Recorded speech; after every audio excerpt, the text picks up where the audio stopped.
السلام علیکم ورحمۃ اللہ وبرکاتہ۔ ادبی سپارہ حصہ نشر کا پہلا سبق مرزا غالب کے خطوط جو ہماری درسی کتاب سے لیا گیا ہے، اور اب وہی سبق جو ہے شروع کرنے جا رہے ہیں۔ آپ حضرات اس کو ذرا غور سے پڑھیے گا اور اپنی زندگی میں اتارنے کی کوشش کیجیے۔ خطوط غالب کہ کس طریقے سے غالب نے خط لکھا، اور خط لکھنے کا جو انداز ہونا چاہیے وہ انسان کو مختصر ہونا چاہیے، بہت لمبا خط نہ ہو، زیادہ لمبی بات تھوڑے سے وقت میں، زیادہ لمبی باتیں تھوڑے سے کاغذ میں سمیٹنے کی کوشش کرنا چاہیے۔ جس طریقے سے مرزا اسد اللہ خان غالب نے لکھا ہے، اس طریقے سے ہمیں اور آپ کو اپنے خطوط کی وہ کرنا چاہیے کہ جب بھی کسی کو خط لکھیں یا کوئی درخواست لکھیں یا اور کچھ لکھیں تو مختصر میں ہونی چاہیے۔ چلیے، یہ غالب صاحب کا خط ہے منشی میاں داد خان سیاح کے نام۔ منشی صاحب، تمہارے خط پہنچنے کی تم کو اطلاع دیتا ہوں اور مطالب متفسرہ کا جواب لکھتا ہوں، اور اپنے دوست روحانی مرزا رجب علی بیگ سرور کو سلام کہتا ہوں۔ کہہ دیجئے گا، بلکہ یہ رقع یعنی خط دکھا دیجئے گا۔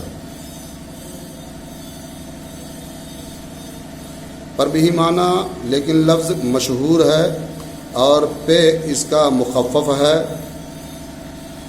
اس میں شاید کسی کو کلام نہ ہو، کوئی لکھے یا نہ لکھے۔ میرے اردو کے دیوان میں 100-200 جگہ یہ لفظ آیا ہے۔ مجھ کو بنگالے سے آئے ہوئے 32-33 برس ہو گئے۔ بہت احباب مر گئے، بہت متفرق ہو گئے یعنی جدا ہو گئے۔ احباب کے معنی دوست کے آتے ہیں، متفرق کے معنی الگ الگ کے آتے ہیں۔ اب ایسا وہاں کوئی نہیں جسے ارسال و رسائل کی رسم و راہ ہو، جس سے خط و کتابت میں کر سکوں، جس کی خیر خیریت لے سکوں، خط بھیج سکوں جس کے نام، ایسا کوئی نہیں ہے صاحب۔ وہ شعر جس کو تم نے پوچھا ہے وہ یہ ہے: واز نہ ہو، واز نہ تم پیو، وائز نہ تم پیو نہ کسی کو پلا سکو، وائز نہ تم پیو نہ کسی کو پلا سکو، کیا بات ہے تمہاری شراب طہور میں۔ دوسرا، اس غزل کے اور یاد آ گئے ہیں، 2 شعر اس غزل کے اور یاد آ گئے ہیں، وہ دوسرے صفحے پر لکھتا ہوں۔ کیا فرض ہے کہ سب کو ملے ایک سا جواب، کیا فرض ہے کہ سب کو ملے ایک سا جواب، آؤ نہ ہم بھی سیر کریں کوہ طور کی۔ گودا نہیں پہ داں کے نکالے ہوئے تو ہیں، کعبے سے ان بتوں کو بھی نسبت ہے دور کی۔ دیکھو، یہ مخفف پہ ہے بامعنی، لیکن جس بحر میں کوئی لفظ نہ آ سکے اس کی تدبیر خاقانی اور فردوسی سے بھی ہوگی۔ میں کیا کروں گا، تمہارا آ سکتا ہے، لیکن الف دبتا رہتا ہے۔ خدا کے واسطے اس کی تدبیر سرور صاحب سے بھی پوچھنا۔ نجات کا طالب غالب، سہ شنبہ یعنی منگل، 12 فروری 1861 عیسوی۔ دوسرا خط لکھا انہوں نے منشی ہرگوپال تفتہ کے نام۔ رکھیو غالب مجھے اس تلخ نوائی میں معاف، آج کچھ درد میرے دل میں سوا ہوتا ہے، سوا کے معنی زیادہ ہوتا ہے، تلخ کے معنی کڑوا ہوتا ہے، بندہ پرور۔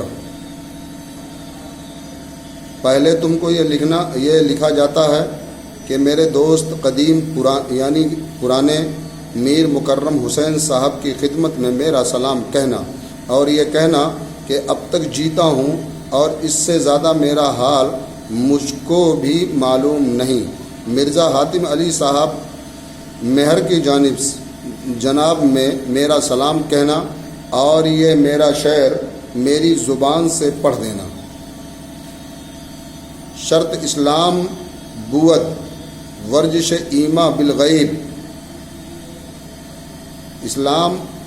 اسلام کی شرط ہو اور اللہ کے ایمان غیب پر یقین ہو، یقین لائے۔ اے غالب ز نظر مہر تو ایمان است، جب انسان اللہ کی ذات پر یقین لے آئے اور اللہ کی غیب پر یقین لائے اور اسلام کو قبول کر لے تو ایسے آدمی کو ایمان والا کہتے ہیں۔ تمہارے پہلے خط کا جواب بھیج چکا تھا کہ اس کے 2 دن یا 3 دن کے بعد دوسرا خط پہنچا۔ سنو صاحب، جس شخص کو جس شغل کا ذوق ہو، شغل کے معنی کام کے ہوتے ہیں، ذوق کے معنی شوق، اور وہ اس میں بے تکلف عمر بسر کرے، بے تکلف بغیر جھجک کے عمر بسر کرے، وقت لگائے، اس کا نام عیش ہے۔ عیش کے معنی آرام۔ تمہاری توجہ مفرد بھی طرف شعر و سخن کے، تمہاری توجہ جو ہے میں شعر و سخن کی طرف لے جاتا ہوں۔ تمہارے شرافت نفس، تمہارے اچھے دل اور حسن طبع اچھے اخلاق کی دلیل ہے۔ اور بھائی یہ جو تمہاری سخن گستری ہے، اس کی شہرت نے میری بھی تو نام آوری ہے۔ اس کو سکھانے میں، جو تم بات کرتے ہو، اس بات کو سکھانے میں میرا بھی نام آتا ہے۔ میرا حال اس فن میں اب یہ ہے کہ شعر کہنے کی روش اور اگلے کہے ہوئے اشعار سب بھول گیا ہوں۔ روش کے معنی ہوتا ہے چال، شعر کہنے کا طریقہ، اور اشعار شعر کی جمع ہے۔ مگر ہاں، اپنے ہندی کلام میں سے 1.5 شعر یعنی 1 مقطع اور 1 مصرع یاد رہ گیا ہے۔ سو گاہ گاہ جب دل الٹنے لگتا ہے، تب 10-5 بار یہ مقطع زبان پر آتا ہے۔ جب سوچو خیال میں، سو گاہ گاہ جب دل الٹنے لگتا ہے، یعنی جب سوچو خیال میں ایک دم گم ہوتا ہوں، تو یہ مصرع مجھے یاد آتا ہے۔ زندگی اپنی جب اس شکل سے گزری غالب، ہم بھی کیا یاد کریں گے کہ خدا رکھتے ہیں۔ پھر جب سخت گھبراتا ہوں، جب بہت زیادہ گھبراہٹ ہوتی ہے اور تنگ آ جاتا ہوں، تو یہ مصرع پڑھ کے چپ ہو جاتا ہوں۔ اے مرگ، اے موت ناگہاں، اے اچانک آنے والی موت، تجھے کیا انتظار ہے؟ اے اچانک آنے والی موت، تجھے کیا انتظار ہے؟ تو اچانک کیوں نہیں آ جاتی؟ یہ سوچ کر کے میں چپ ہو جاتا ہوں، یہ مصرع پڑھ کر کے چپ ہو جاتا ہوں۔ یہ کوئی نہ سمجھے کہ میں اپنی بے رونقی اور تباہی کے غم میں مرتا ہوں، یہ کوئی نہ سمجھے کہ میں اپنی پریشانی اور غم کے اندر مرتا ہوں، جو دکھ مجھ کو ہے اس کا بیان تو معلوم، مگر اس بیان کی طرف اشارہ کرتا ہوں۔ انگریز کی قوم میں سے جو ان روح سیاہ کالوں کے ہاتھوں سے قتل ہوئے، ان میں کوئی میرا امیدگاہ تھا اور کوئی میرا شفیق۔ امیدگاہ جس سے میری امید تھی، اور میرا شفیق یعنی میرا دوست، اور کوئی میرا دوست، اور کوئی میرا یار، اور کوئی میرا شاگرد۔ ہندوستانیوں میں کچھ عزیز کے معنی پیارے، کچھ دوست، کچھ شاگرد، کچھ معشوق مجھے چاہنے والے، سو وہ سب کے سب خاک میں مل گئے یعنی مٹی میں مل گئے۔ ایک عزیز کا ماتم کتنا سخت ہوتا ہے، ایک پیارے کا غم کتنا سخت ہوتا ہے۔ جو اتنے عزیزوں کا ماتم دار ہو، جس کے پاس اتنے دوستوں کا اور اتنے عزیزوں اتنے پیاروں کا غم ہو، اس کو زیست کیوں کر نہ دشوار ہو۔ اس کو زیست کے معنی جینا ہوتا ہے، دشوار کے معنی مشکل ہوتا ہے۔ اس کو جینا کیوں نہ مشکل ہو۔ ہائے اتنے یار مرے کہ جواب میں مروں گا تو میرا کوئی، جو اب میں مروں گا تو میرا کوئی رونے والا بھی نہ ہوگا۔ انا للہ و انا الیہ راجعون۔ غالب۔ یہ دوسرا سبق ہے تہذیب الاخلاق کی ادبی خدمات۔ یہ سر سید احمد خان کی پڑھی ہوئی کتاب سے لیا، یہ ہماری درسی کتاب سے لیا گیا ہے، اور اس کے رائٹر ہیں سر سید احمد خان۔ سر سید کی ادبی خدمات میں تہذیب الاخلاق کا اجرا خاص انسیت رکھتا ہے اور خاص اہمیت رکھتا ہے، بڑائی رکھتا ہے، اور تہذیب الاخلاق یعنی اخلاق کی پاکیزگی، طور طریقہ اچھا کرنے کا ڈھنگ۔ یہ اقتباس، یہ سبق سر سید کے صاف و سلیس یعنی آسان طرز بیان کا عمدہ نمونہ ہے۔ یہ طرز بیان کا عمدہ نمونہ ہے، اچھا نمونہ ہے، اور اس میں ان ادبی خدمات کا ذکر ہے جو اس پرچے نے 4 سال کے عرصے میں انجام دی تھی۔ ترقی علم انشاء۔ جہاں تک ہم سے ہو سکا ہم نے اردو کے علم و ادب کی ترقی میں اپنے ان ناچیز پرچوں کے ذریعے سے کوشش کی، مضمون کے ادا کا ایک سیدھا طریقہ اختیار کیا۔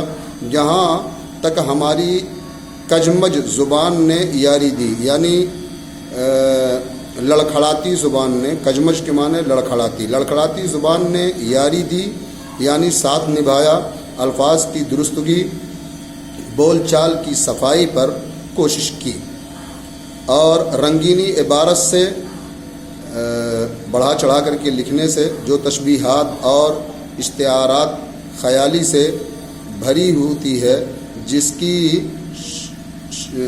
کی شوکت صرف لفظوں میں رہتی ہے اور دل پر اس کا کچھ اثر نہیں ہوتا، پرہیز کیا۔ ایسی تحریر سے پرہیز کیا۔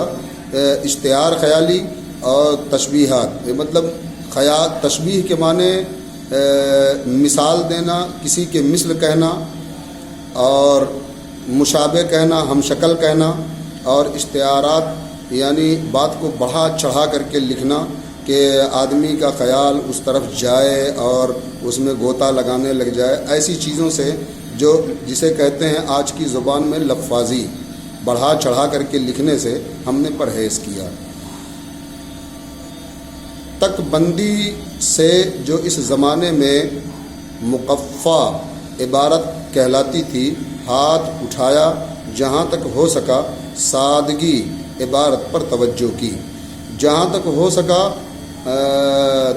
تک بندی مطلب من گڑھنت کہانی، تک بندی کے معنی من گڑھنت، اور مقفع بڑھا چڑھا کر کے لکھنے والی عبارت کہلاتی تھی، اور اپنی طرف سے ڈھکیلنے والی عبارتیں یا کہیں سے جھوٹی خبر اٹھا کر کے اس کو لگانے والی عبارتوں سے ہم نے پرہیز کیا۔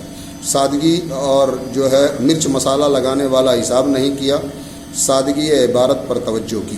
اس میں کوشش کی کہ جو کچھ لطف ہو، مزہ ہو، لطف کے معنی مزہ، وہ صرف مضمون کے ادا میں ہو، مضمون کو پورا کرنے میں ہو، اور اپنے دل میں ہو وہی دوسرے کے دل میں پڑے، تاکہ دل سے نکلے اور دل میں بیٹھے۔ اپنے دل میں وہ بات لائی جائے جو کسی کے دل پر اثر کرے، جیسا کہ علامہ اقبال نے کہا ہے کہ آہ جاتی ہے فلک پر رحم لانے کے لیے، چھوڑ دو اے بادلو اب راہ جانے کے لیے۔ اور آہ جو دل سے نکلتی ہے اثر رکھتی ہے، پر نہیں طاقت پرواز مگر رکھتی ہے۔ جب انسان کے دل میں کوئی دلی بات ہوتی ہے اور اسے نوٹ کرتا ہے، اسے لوگوں کے سامنے پیش کرتا ہے، تو اس تحریر کے اندر اثر ہوتا ہے۔ اس لیے ہمیں بھی چاہیے کہ ہم اپنی تحریر کے اندر، اپنی رائٹنگ کے اندر ایسا کم وقت میں اور کم کاغذ پر اور ایسی اچھی جو وہ کر کے پوری چھان بین کر کے، اگر کسی بات کو ہمیں بیان کرنا ہے، کوئی تاریخ لکھنا ہے یا اور کچھ لکھنا ہے یا کوئی مضمون لکھنا ہے، تو ایسا مضمون لکھیں کہ جس سے اس سے یہ جھلک محسوس ہو کہ ہاں یہ کسی پڑھے لکھے کا قلم ہے جس نے یہ ایسے مضمون ہمارے سامنے لا کر کے رکھ دیے۔ ہم کچھ نہیں کہہ سکتے کہ ہماری یہ کوشش کہاں تک کارگر ہوئی، کامیاب ہوئی، اور ہم وطنوں سے مطلب وطن میں ساتھ میں رہنے والوں نے اس کو کس قدر پسند کیا۔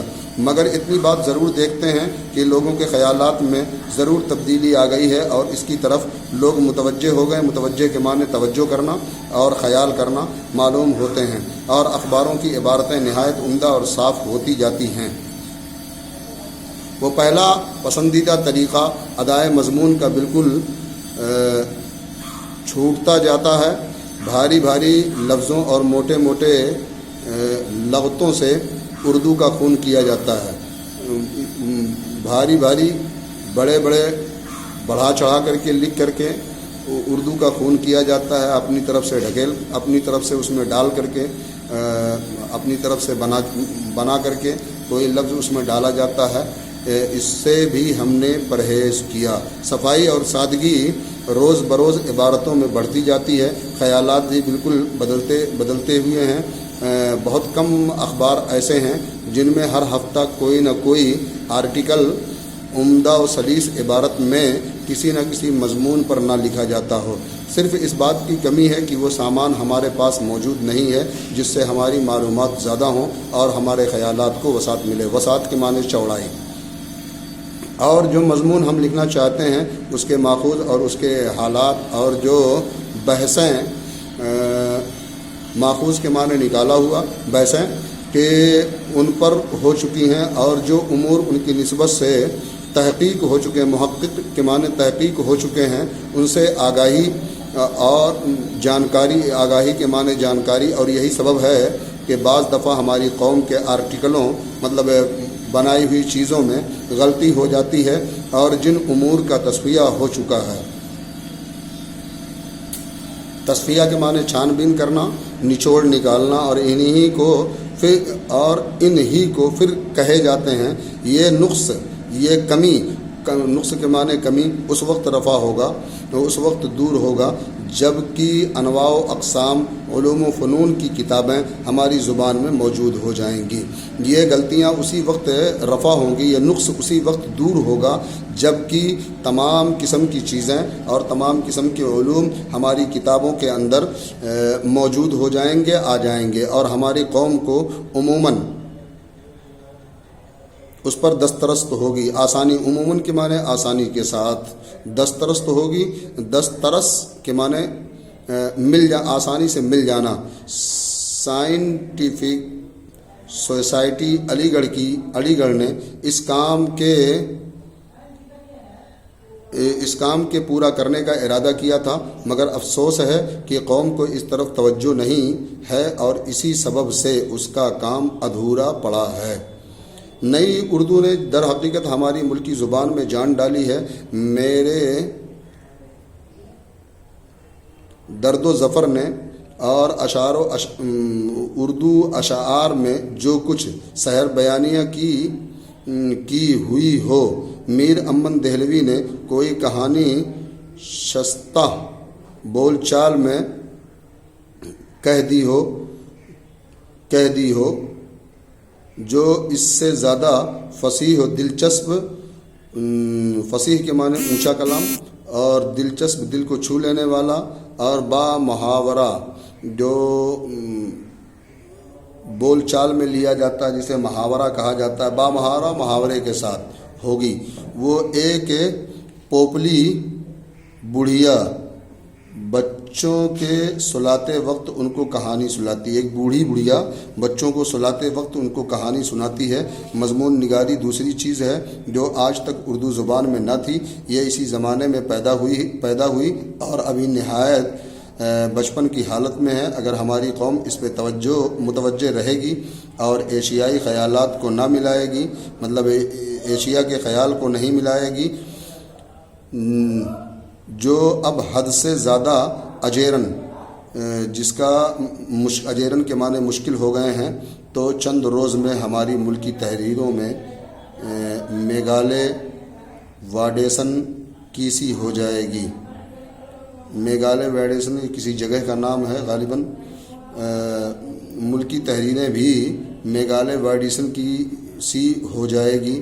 بعض لوگوں کو شکایت ہے کہ جو لوگ اس زمانے میں اردو لکھتے ہیں وہ انگریزی لفظ اپنے تحریروں میں ملاتے ہیں، مگر ان کو غور کرنا چاہیے کہ زندہ زبان میں ہمیشہ نئے نئے لفظ ملتے ہیں اور بنتے ہیں، اور جب کوئی زبان محدود ہو جاتی ہے مردہ کہلاتی ہے۔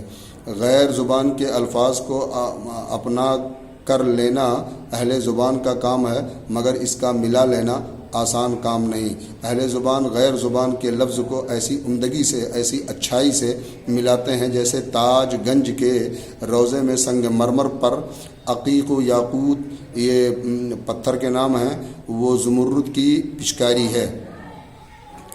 بے شک وہ